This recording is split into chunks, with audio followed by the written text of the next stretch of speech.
നമസ്കാരം. ഞാൻ advocate Polachan Puthuppara. Zero Malabar സഭയുടെ സിനഡ് ഇന്നലെ കൂടിയിട്ട് തുടരുകയാണോ അതോ കഴിഞ്ഞോ ആർക്കും ഒന്നും അറിയില്ല.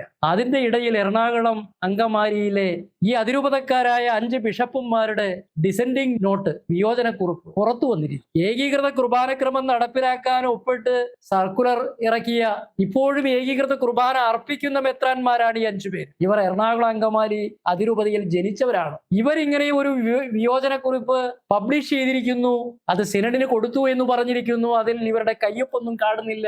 വ്യാജരേഖകൾ ഉണ്ടാക്കുന്ന വ്യാജന്മാരായ എറണാകുളം വിമതരുടെ വ്യാജരേഖയാണോ ഇത്? ഈ 5 മെത്രാന്മാരും മറുപടി പറയണം. ഈ 5 മെത്രാന്മാരിൽ നിങ്ങൾ അറിഞ്ഞതുപോലെ അങ്ങ് ഫരീദാബാദ് ബിഷപ്പ് കുര്യാക്കോസ് ഭരണികുളങ്ങരയുണ്ട്, പുത്തൻ വീട്ടിൽ പിതാവുണ്ട്, നമ്മുടെ മാണ്ഡ്യയിൽ ഇപ്പോൾ പോയിരിക്കുന്ന ഇടയന്ത്രത്ത് ബിഷപ്പുണ്ട്, പിന്നെ ഫാദർ മോൺസിഞ്ഞോർ നരികുളത്തിന്റെ സഹോദരൻ എഫ്രൈം നരികുളമുണ്ട്, പിന്നെ ഒരു CMI വൈദികരുണ്ടല്ലോ. ഈ 5 വൈദികരും എറണാകുളം അങ്കമാലി അതിരൂപതയിൽ ജനിച്ചു വളർന്നതായതുകൊണ്ട് ഇവരിങ്ങനെ വളരെ ആത്മാർത്ഥതയോടു കൂടിയാണ് ഇങ്ങനെ ഒരു വിയോജനക്കുറിപ്പ് സിനഡിന് കൊടുത്തത് എന്ന് ആരും വിശ്വസിക്കേണ്ട. വാസ്തവത്തിൽ എറണാകുളം വിമതരുടെ ഭീഷണികളുടെയും സമ്മർദ്ദത്തിന്റെയും മുമ്പിൽ ഈ 5 ബിഷപ്പുമാരും ഇങ്ങനെ ഒരു വിയോജനക്കുറിപ്പിൽ ഒപ്പുവെക്കുകയോ ഒപ്പുവെക്കാതിരിക്കുകയോ ചെയ്തു. അവര് ഇത് പബ്ലിഷ് ചെയ്യാൻ ഇടവന്നിരിക്കുന്നത് തികച്ചും വലിയ ഭീഷണിയുടെ മുമ്പിലാണ് എന്ന് ഞാൻ കൃത്യമായി മനസ്സിലാക്കും. എറണാകുളം വിമത വൈദികരുടെ ഭീഷണി ഈ 5 ബിഷപ്പുമാർക്കെതിരായിട്ട് മാത്രമല്ല, നമ്മുടെ ചക്കിയത്ത് പിതാവിനെതിരായിട്ടും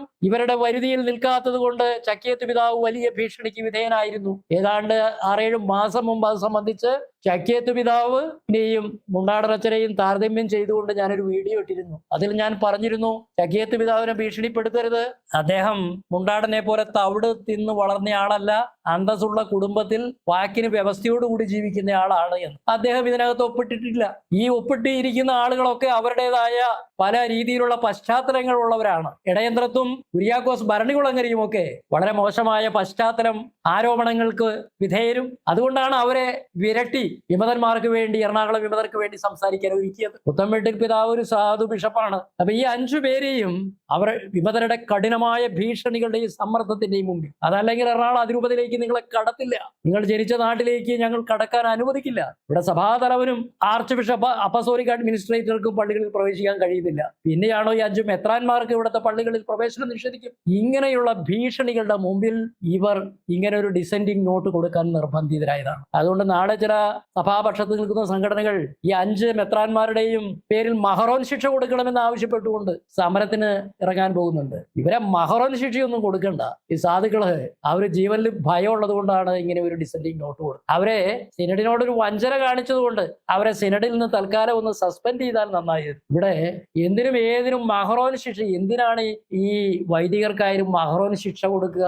ആദ്യം തന്നെ ഈ വൈദികർക്ക് ഒരു സസ്പെൻഷൻ കൊടുക്കാനുള്ള ധൈര്യമാണ് സഭാ സിനഡും സഭാപിതാവും അപ്പസ്തോലിക് അഡ്മിനിസ്ട്രേറ്ററും കാണിക്കുന്നത്. കാനൂൺ നിയമം അനുസരിച്ച് ഇവർക്ക് ഒരു സസ്പെൻഷൻ അന്വേഷണ വിധേയമായി കൊടുക്കാൻ എന്താ കുഴപ്പം? അല്ലാതെ ഈ സസ്പെൻഷൻ ഓർഡർ വന്നാൽ ഇവർ അനുസരിക്കാതെ കഴിയില്ല.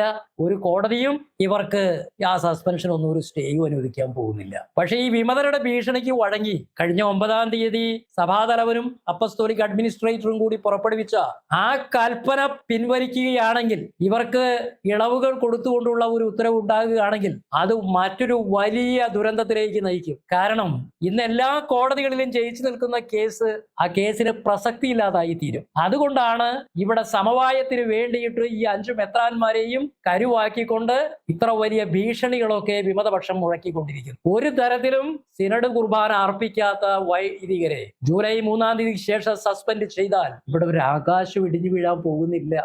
ഈ 5 വിമത മെത്രാന്മാരെ, അവരിൽ എല്ലാവരും നിരപരാധികളൊന്നുമല്ല. ഈ ഇടയന്ത്രത്തിനെ പോലുള്ള ആളുകളാണ് ഈ വിമതർക്ക് എല്ലാ സഹായങ്ങളും ചെയ്തു കൊടുത്ത് എറണാകുളം വിമതരെ വളർത്തിക്കൊണ്ടുവന്നത് എന്ന് നമുക്കറിയാം. അതുകൊണ്ട് സിനഡ് അത്യാവശ്യം ചെയ്യേണ്ടത് ഈ 5 മെത്രാന്മാർക്കും ഒരു സസ്പെൻഷൻ കൊടുക്കാം. മഹറോനൊന്നും വേണ്ട. പിന്നെ ജൂലൈ 3-ന് ശേഷം ഏകീകൃത ബലി അർപ്പിക്കാത്ത എല്ലാ വൈദികർക്കും സസ്പെൻഷൻ കൊടുക്കണം. അതിൽ ഒരു വിട്ടുവീഴ്ചയും സഭാ സിനഡ് സ്വീകരിക്കരുത്. 10-60 മെത്രാന്മാരുള്ള ഒരു സമിതിയിൽ 5 മെത്രാന്മാരുടെ ന്യൂനപക്ഷത്തിന്റെ സ്വരത്തിന് എന്ത് പ്രസക്തിയുണ്ട്? 3 ജഡ്ജിമാരുള്ള ഒരു ഡിവിഷൻ ബെഞ്ചില് 2 ജഡ്ജി ഒരു വിധി പറഞ്ഞാൽ, ഒരു ജഡ്ജിയുടെ ഡിസെൻഡിങ് നോട്ട് ഉണ്ടായാൽ ആ കേസ് എങ്ങനെയായിരിക്കും? ഭൂരിപക്ഷം 2 ജഡ്ജിമാരുടെ വിധിയാണ് നിലനിൽക്കുക.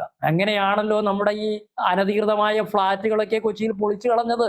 അപ്പൊ ഈ നിയമം ഒന്നും ഭൂരിപക്ഷത്തിന്റെ, ജനാധിപത്യത്തിന്റെ അടിസ്ഥാനമായ ഭൂരിപക്ഷത്തിന്റെ നിയമം ഈ വിമതന്മാർക്കോ വിമത മെത്രാന്മാർക്കോ ബാധകമല്ലേ?